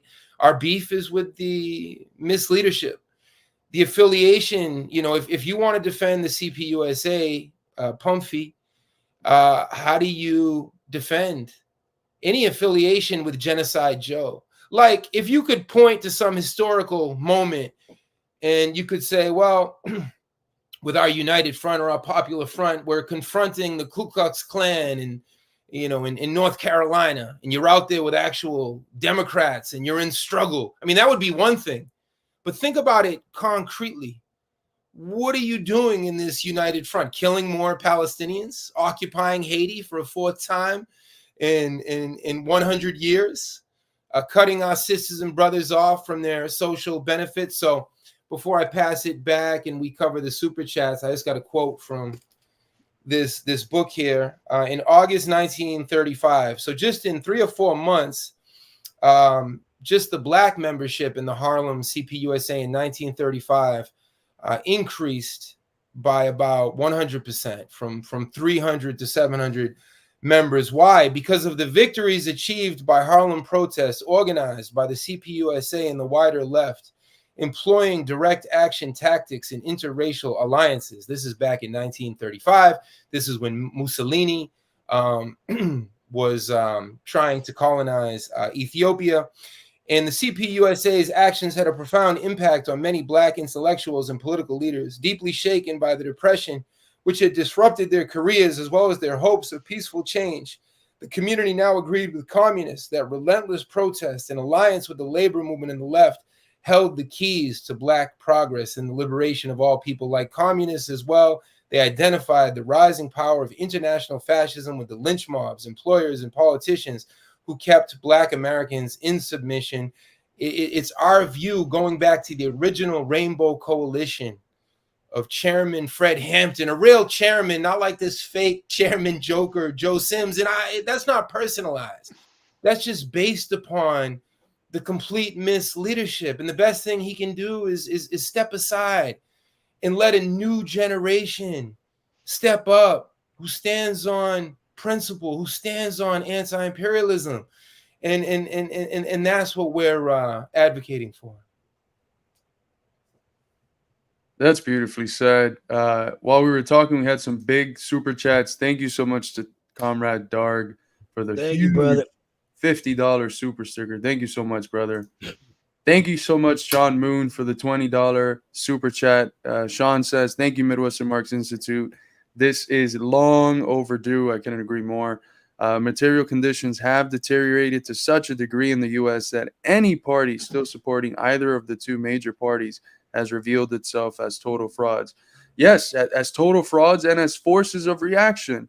Because if you are giving the thumbs up to a party carrying forth a genocide, and as the comrades in the comments pointed at, there's nothing more fascist than a genocide. If you're supporting that party, if you're supporting a party sending hundreds of billions of our tax dollars as America crumbles, hundreds of billions of our tax dollars to literal doctrinaire Nazis in Ukraine, you are not only a fraud, you are one of them.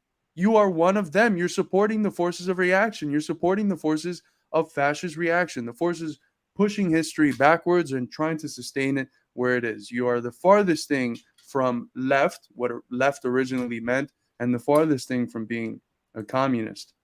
Thank you so much, Zero Cult Leader, for the $5 super chat. Thank you so much, comrade. Powerful. CPUSA needs drastic change. Great suits, especially Noah. Yes, absolutely. Noah's got great style, even though it's Kyle who's our chief fashion analyst. So Kyle does sports, fashion, That's true. This is this is a Xenia suit. I'm the actually, whip so cracker and the better be nice. yeah. I'm the whip cracker with the Kyle- with the suit enforcement. Kyle's like one of those characters in shows that like just appears doing everything. He's the pizza guy at the same time as he's the bartender and the driver. I'm Mel Brooks. Yeah. You should see our group text, by the way, and me going bonkers about how Casual Tuesday was canceled, by the way. I like Thank you this, so much, Roland. Yeah. For the huge $20 super chat. Being a Marxist who understands the importance of unity, it's so frustrating to witness leadership reporting as false socialist. And I don't want to, but I feel like I need to organize outside the purview of parties. I mean, for now, organize your communities, organize your workplaces, but be sure that something is going to arise sooner or later. The force of history compels it to arise. You know, these people that are trying to fetter the movement of history, they can't go against history. History is moving in the direction of a communist party playing its historic role, the role it needs to play in our country. So it will come about, but for now, lay the basis in your communities, talk to people. You can't stop this train. Yeah, you can't stop this train. And that's a good telling right there. Who are the people that are dividing? Who are the people that are canceling? Who are the people that are calling the vast majority of America settlers? Who are the people that are calling working class people and farmers in the Midwest who want to go back to an America where there was some sense of stability, a reality that only socialism can bring, and therefore vote for Trump? Who are the people calling those MAGA workers fascist and a basket of deplorables and offending 30 to 40% of the workforce in the part of the country where productive labor is still being done? So it's those people that are dividing. It's the people that are dividing Americans, that are dividing the left, that are dividing everything, and that are being puppets of the ruling class, which needs to divide et impera, needs to divide in order to conquer.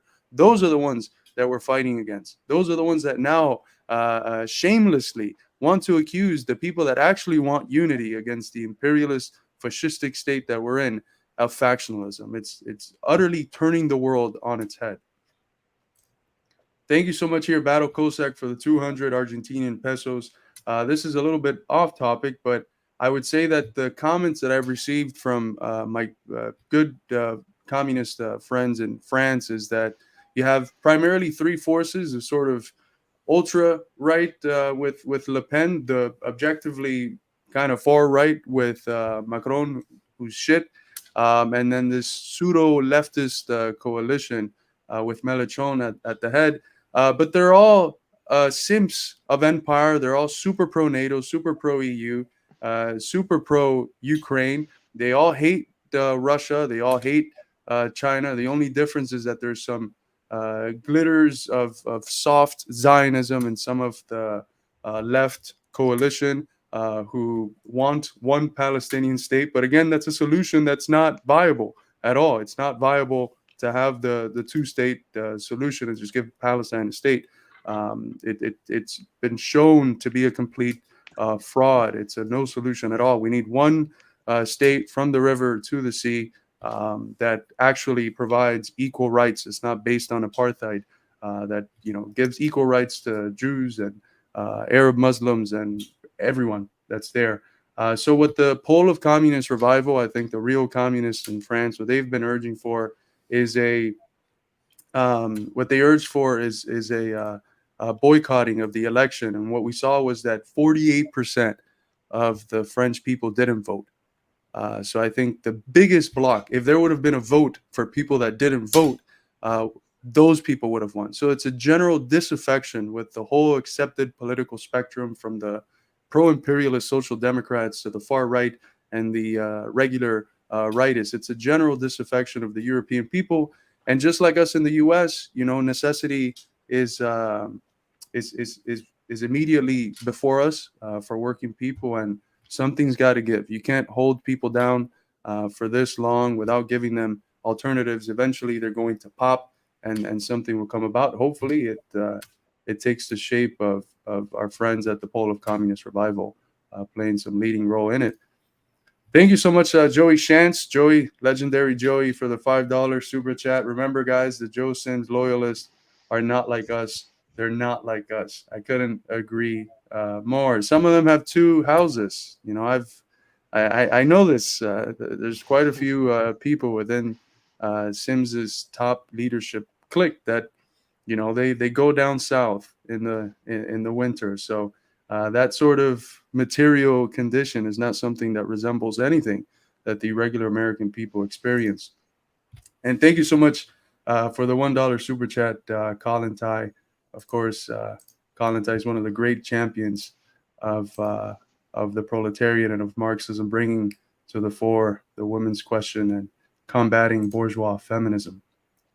Her interview with Lenin on the women's question is fantastic, especially and it's something that I think a lot of new people need to read, because Lenin goes really, really hard against sort of trying to base politics around an obsession with sex, right? Because remember, this is when like Freud was getting big. And so a lot of people began doing that at that time. It's very, very similar to leftists somehow thinking who they're attracted to makes them inherently revolutionary now. And I think Lenin gives a very basic analysis of why that's sort of reactionary to try to do that, along with sort of, I don't want to get into a big thing. Go ahead. Sorry. Great paper. Everyone should read it.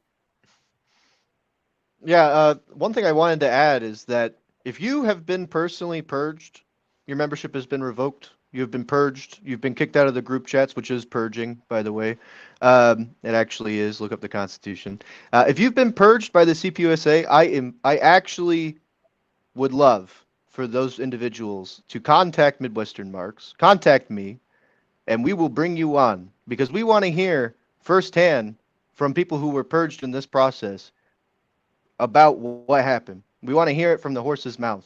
I want to hear every single sordid detail of how Joe Sims has treated you, because I have heard many things already, but I can't think of something more powerful than bringing the very people who have been condemned and purged for standing on their beliefs than that. I mean, just bring them on. Let's bring them on. I mean, 100%. Reach out to me, reach out to Midwestern Marx, reach out to Carlos, reach out to Noah, reach out to Danny, reach out to Eddie. Hit us up. We want to hear your story. We want to have it on here, and we want to give you the floor. So I think absolutely do that's a great idea, brother. And I also want to say, Marcello, if you're watching this, you're fighting a good fight, man, and we want to hear from you after, of course, you've already been purged, because I guarantee you it's coming. I guarantee it's coming. That's the guy that wrote the That's petition, the guy who right? wrote the petition. That's the guy who wrote the petition. Marcello? Yeah, I want to pick his brain. I think what we should do is have an entire stream. Everyone who has been purged, contact us. MidwesternMarks@gmail.com. Contact us at MidwesternMarks on Twitter. Get us on Instagram, anywhere. We will reply. Just make your subject "I was purged" or something like that, so we know what to look for, because we get a lot of messages and emails. We will bring you on. We will talk to you. I want to do an entire night where we just go through everybody and they can tell their story and explain how what was done to them wasn't right. Especially you, Marcello. we'd love to talk to you. Yeah. And Just real quick, sorry, Danny. Sorry. Shout out to the Fine Arts Revolution. Follow them if you haven't already on Instagram for the $5 super chat. For those that are in the Chicago area, make sure to make it out. July 13th, I'll be discussing Why We Need American Marxism, my new book with the comrades from the Revolution Report and the Chicago Workers' School. You can hit up Slava to obtain the address for that. And you can also pick up the book at the Midwestern Marx prices for $15 for a paperback at midwesternmarx.com/book. So make sure you get it. I've appreciated all of the responses for the people that have been reading it so far. So, yeah. I also want to say, in addition to this, not to appear one-sided, Joe Sims, if you're watching this, you can come on anytime, brother. You can come on anytime and defend the shit you've been doing in the party. We will have a full-on constitutional conversation. All right? You can come on anytime and defend what you're doing, and you can even come right alongside the guys that you've got purged. All right? Come on in. The door's always open. What I'd like to do is see him try to defend his positions with Marxism, but don't think that'll happen. But yeah, absolutely. I think I have a big doubt. I think if Joe Sims would be into doing that, we'd absolutely talk to him. any of their leadership, if they want to Yeah. have a comradely public conversation, we're definitely open to that. And this is of the spirit. This is the spirit of what we're trying to build: a party of the purged, a club of the canceled. It sounded even better in Spanish, un club de los cancelados, because maybe not everyone on here has been purged or canceled by the CPUSA in particular. I know, I think at this point I've lost track, but I've gone through probably 5 or 6 different. I mean, New York City is the capital of purging and cancel culture. So at this point, I literally lost track. But I wanna play something in this spirit, because we want to be that place where the basket of deplorables finds themselves. Because it's scientific, with all the things that we've had to survive under what Peter Tosh called the shitstorm. We've been through a lot, but our slogan is, we'll never turn our backs on a working class person. We want to work with everybody to overcome all of the contradictions. And there's no other way forward, because people are always going to come with their baggage. Is it surprising to Hillary Clinton? Because if you read that entire quote about the basket of deplorables, Hillary Clinton goes on to denounce the homophobia and labeling everybody, right, in the Midwest or Middle America. And she also uses the term Islamophobic, which is a bit ironic as a 76-year campaign of ethnic cleansing, colonialism, occupation, in a word that we never thought we would have to say in the 21st century. But colonialism, white supremacy, is consistent century to century. What has capitalism, colonialism done to native peoples around the world? So let me run this clip, which speaks to the spirit of who we are. And this is from when we were out in Dearborn with our friends Jackson and Haas, and Eddie killed it at the very end of the conference, the Free America to Free Palestine conference. Eddie was the last speaker, and he closed on this note: so that you have the respect of your workplace and community. At risk of sounding corny, if we do this together, there is nothing that we can't accomplish.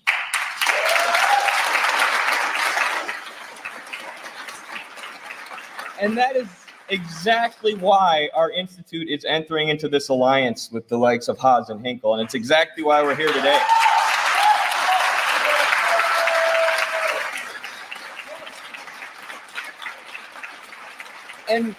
And for those people who do nothing but deride, attack, and smear us, guess what? The door will always be open.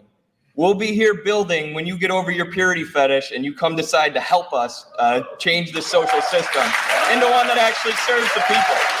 Thank you. Yes, Oof. Woo, fire. Ha. When you decide to get over to your purity fetish, and that goes for all the professional managerial class petty bourgeois usurpers, thieves of the movement, who are getting $100,000 salaries and lecturing working class and oppressed people about their behaviors and their mistakes, and we've seen very clearly, that's why Eddie struck that proletarian chord. We've seen so clearly wokeism, this new chapter of liberalism, and what it's doing to the movement. It divides and conquers us. It's the social form of the purity fetish that Carlos critiques in terms of political views. I mean, imagine somebody with all the privilege of being a student or a professor at Berkeley or at Cambridge. Those are the easiest examples I always give. No disrespect to all the fighters from those two locations. But for you to be lecturing the Nicaraguans who every month have new sanctions foisted upon them, for you to be lecturing the Zimbabweans and the Venezuelans and their leadership, they're in the crosshairs of imperialism. They're just trying to survive. They're just trying to put food on the plate, not just of a leadership, but of 30 million Venezuelans, 7 million of whom are already economic refugees of a blockade, of an imperialist blockade. So the purity fetish is what we stand against, whether it comes in the forms of Joe Sims' misleadership or whatever form this purity fetish comes in. You know, that's so on point, brother. It's like, even here in the US, right? Things are getting real bad for the working class here. And one of the ways this sort of cancel culture happens is when there's no actual bigotry for them to feel morally superior to, they twist reality until someone becomes a bigot for them. And that's why they're constantly calling everyone this kind of phobic or that kind of phobic, right? When you have people who are attending Ivy League universities who've never worked a day in their life screaming and canceling regular working class people, calling them some kind of bigot or whatever within a so-called working class organization, you no longer have a working class organization. You have a middle class organization of liberals. And all they're ever going to do is that. Kick people away, divide, and eat each other.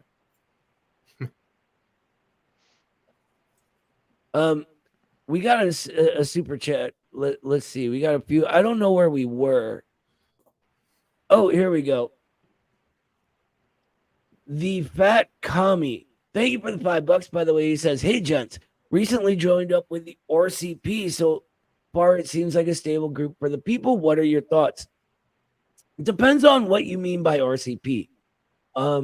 There is the old Bobavakian group, and then a new sort of rebranding of a Trotskyist group.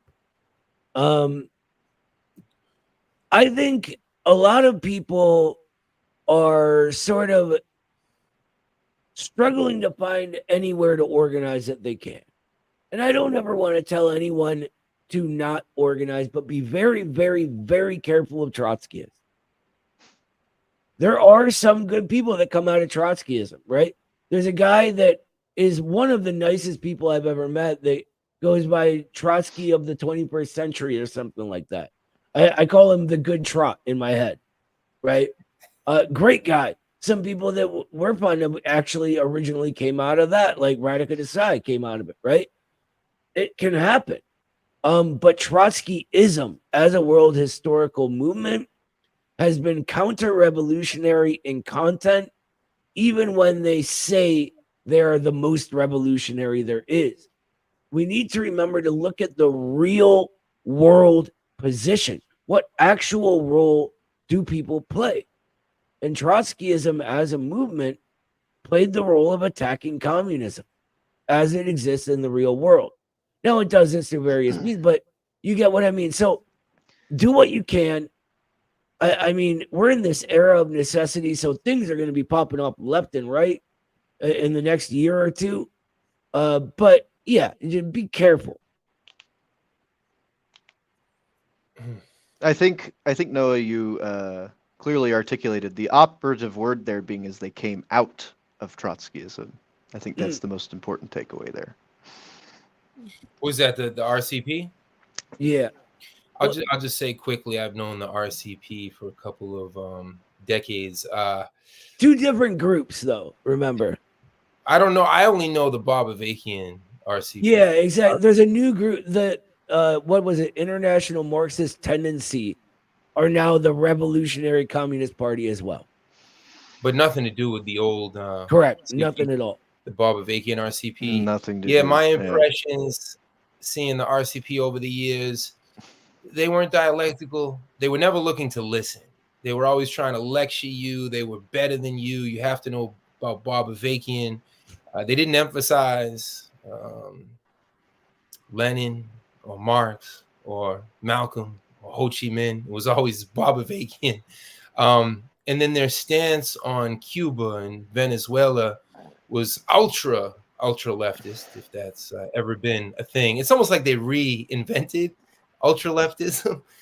They would say things when I was growing up. I could never forget this.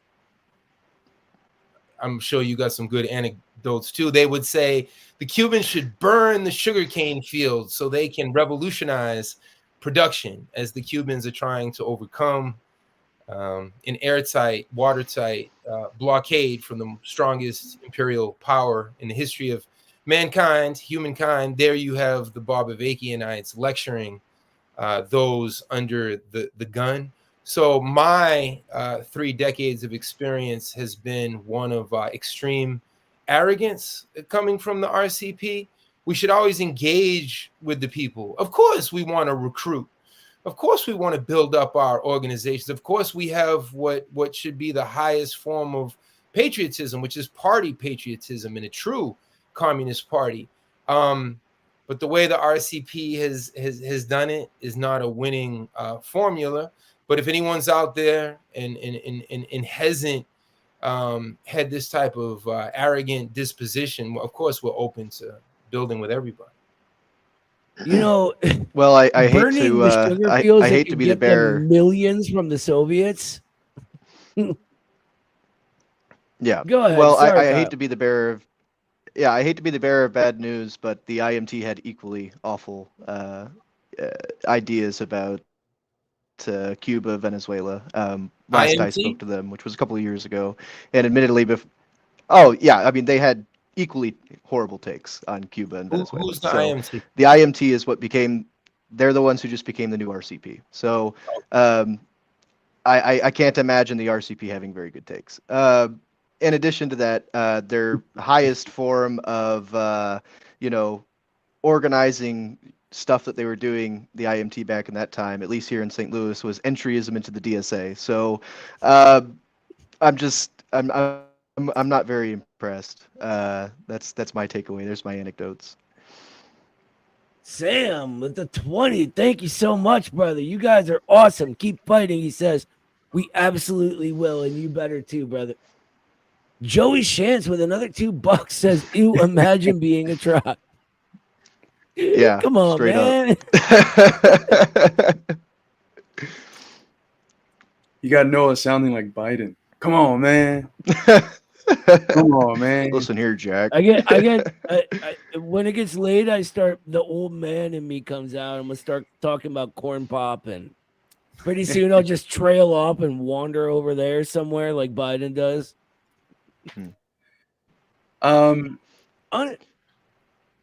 Honestly, our presidential debate, by the way, we haven't really talked about this much, was an utter joke and a national embarrassment. We should all, as Americans, be embarrassed that we allowed these people to lead us.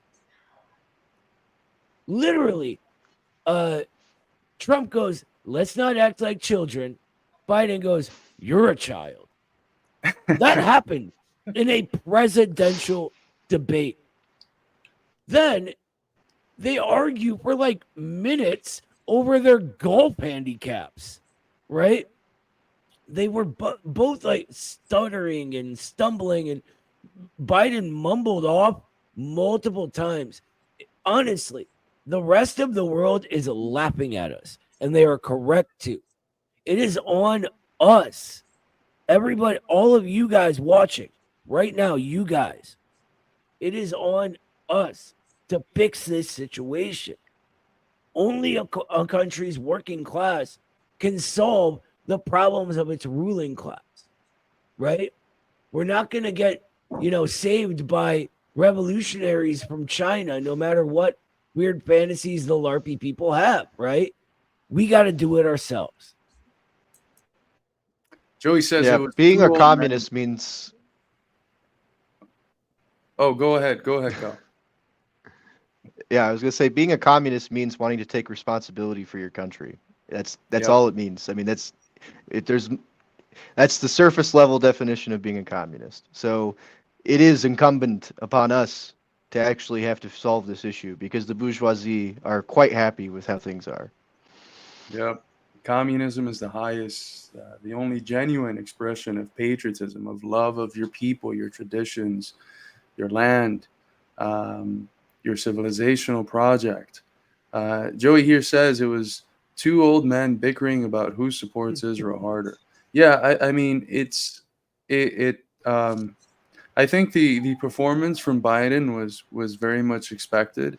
The one that I think just completely dropped the ball from what they were 8 years ago or even 4 years ago was Trump. Like the veneer, the formalism that was his anti-establishment discourse, which was what brought a significant part of the working class base in the Midwest and the South and other parts of the country to him, and that created the foundation for the MAGA movement.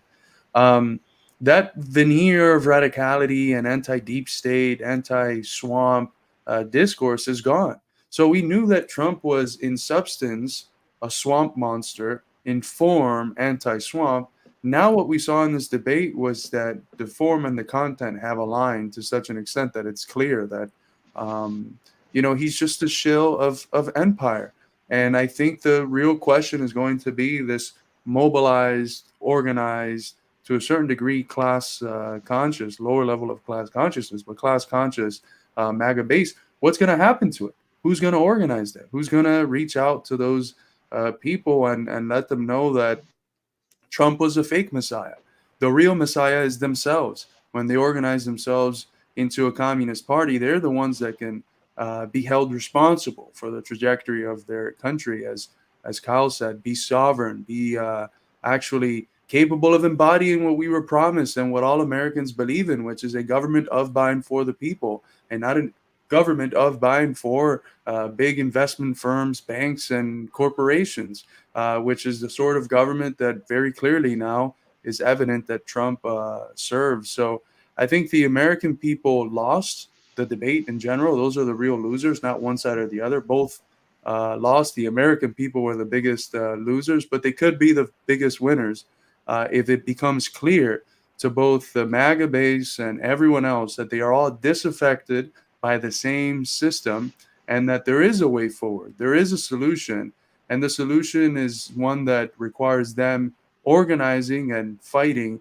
in order for it to be realized. And the force that is able to give coherence to that dissent, the force that is able to give unity on the basis of that coherence and then therefore direction, a force that we hope to be and should be as communists, that force is the one that's going to be able to transform the country in a revolutionary direction. The only alternative is balkanization, worldwide, countrywide civil war, and just utter chaos. So it is an existential fight, I think, that we're waging for the continued trajectory of this country that was born on very noble values and principles that have never been fully realized because it's impossible to realize them within the bourgeois mode of life. And as Hegel teaches us, it's the new mode of life that erects itself on the basis of its capacity to realize that which was limited and unable to be fulfilled in the previous one. And it's us communists who can do that. So it should urge us to get our shit together and to see the immense potential for unity that's now going to be presented by the sort of false deception of Trump being anti-establishment being removed, and us being able to mobilize the MAGA base towards actually making America great, right? By the way, big thank you to L for the huge 50 Midwestern Marks membership gift. L with another W. Brother, there you go. That's the line. L with another W. Thank you so much, comrade. That's huge. Really appreciate you. Oh, we have a few more here. Thank you so much, Joey, once again with the big $5. RFK got millions of views during the debate. The people are starving for alternatives, and they only get snake oil salesmen. I love that phrase so much. We must change that. I couldn't agree more. I was saying it, I believe it was yesterday that Danny and I streamed together. But if RFK wouldn't have been a raging Zionist, he would have probably been able to shoehorn the two-party system. Because he criticizes Big Pharma quite well. He criticizes the military-industrial complex, the main institutions of the deep state, the FBI, the CIA. He has a very advanced for liberal understanding of empire. And he's pretty good. He's someone that the so-called rightists liked. He's someone that a lot of so-called leftists liked. He would have been able to win if he hadn't been such a shill of Israel. And I can't imagine that there isn't some form of Zionist IDF or IOF blackballing involved there. There's some connections that have been suggested that he had with the name is Epstein. So who knows what could be behind that. And thank you so much again, Sam, for the $5, comrade. How can people see that debate and think reforming either party would be easier than forming a new one? No one will help the people and no intellect. You know what? This is why, like, what we're seeing, and to go back to what we've been talking about, the Communist Party is supposed to be the organized form that the most advanced detachment of the working class takes. The most advanced, the most class conscious, forward-looking, sharp parts of the working class come and form an organized body that can realize the movement of history that objectively they are a part of. That's what a party is supposed to be. What we see in the U.S. is that the consciousness of the leaders, specifically of the Democratic Party, those in charge of its direction, is lagging way behind the American people. The American people, in their social consciousness, in their class consciousness, are far ahead of the leaders of the Communist Party. If you look at any of the comment sections for any of the channels or any of the clips that have been shared of the debate, the American people from both sides of the political spectrum are tired of the shitty establishment swamp monsters that were continuously fed and expected to vote for. They want something new. They don't want more left-wing wokeism, so-called left-wing. They don't want more ridiculous right-wing trying to, be macho about who can be the bigger cuck for Israel. They want genuine alternatives, and it's only communists with a capital C who can provide those alternatives. And the literal Communist Party, the organization that can achieve this, that can give this discontent coherence, unity, and direction, is spitting on the role that history has ascribed to it. And what we're seeing is this weird discrepancy where the organization that's supposed to be at the front is well beyond, blocks behind where the American people are actually at. Yeah, I couldn't put it better myself, brother. Well, look, I think we've really gone over quite a bit tonight, and I'm very proud to put my name on this one. So with that, I think we'll unless anyone has anything else they want to say before we go out the same way we always do with the I'll international. say one last sentence. Sure. I couldn't tell if this was sarcasm or not, but I'm just gonna pretend that a person. The hair sniffler. I'm just gonna pretend for a second that someone would actually say this and think this.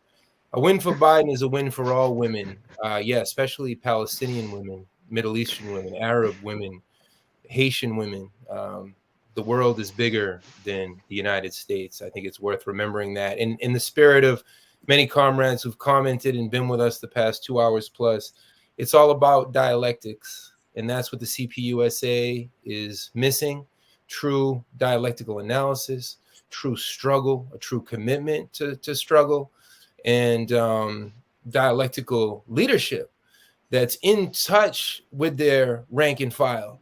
Show me the revolutionary organization that is codifying and training, in recruiting, and winning over everyday working class people to the struggle in the 21st century belongs to that party. Based.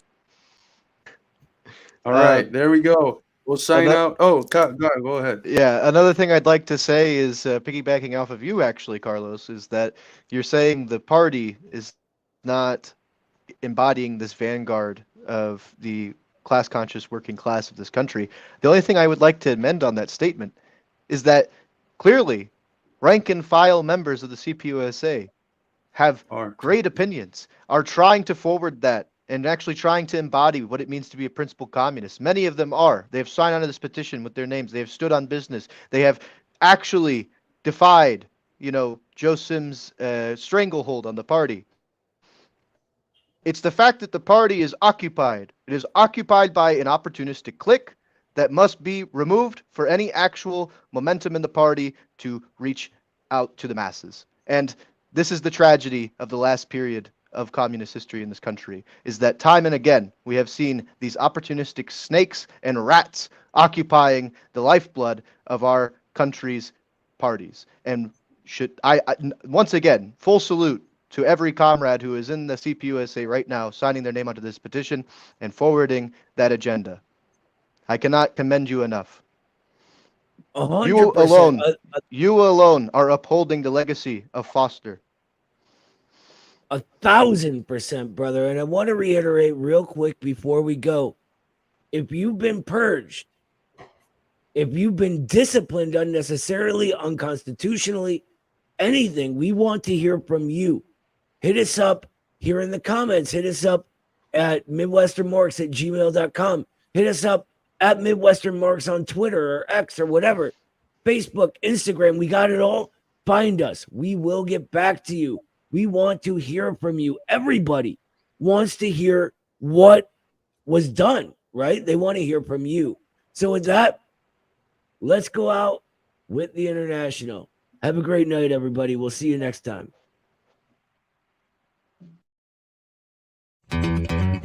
Stand up, all victims of oppression, for the tyrants fear your might. Don't cling so hard to your possessions, for you have nothing if you have no right. Let racist ignorance be ended, for respect makes the empires fall.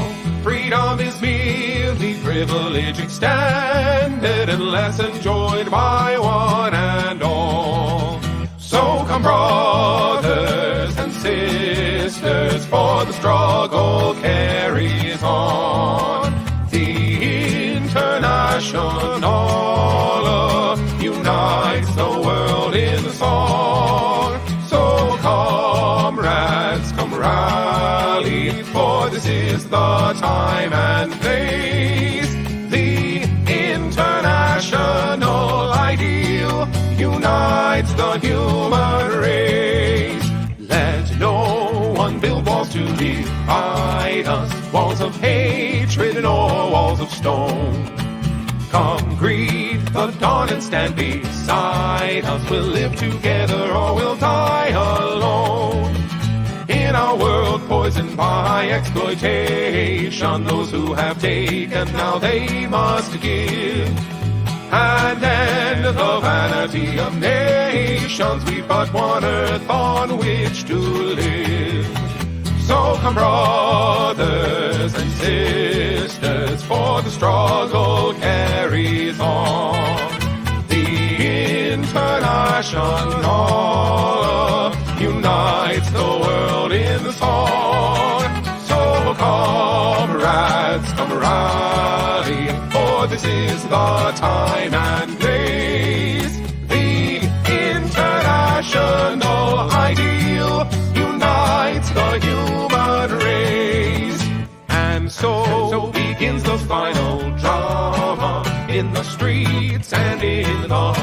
shields. We stand unbowed before their armor. We defy their guns and shields.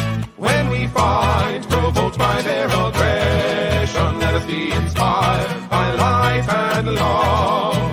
For though they offer us concessions, change will not come from above. So come, brothers and sisters, for the struggle carries on. The International unites the world in song. So comrades, come rally, for this is the time and place. The international ideal unites the human race.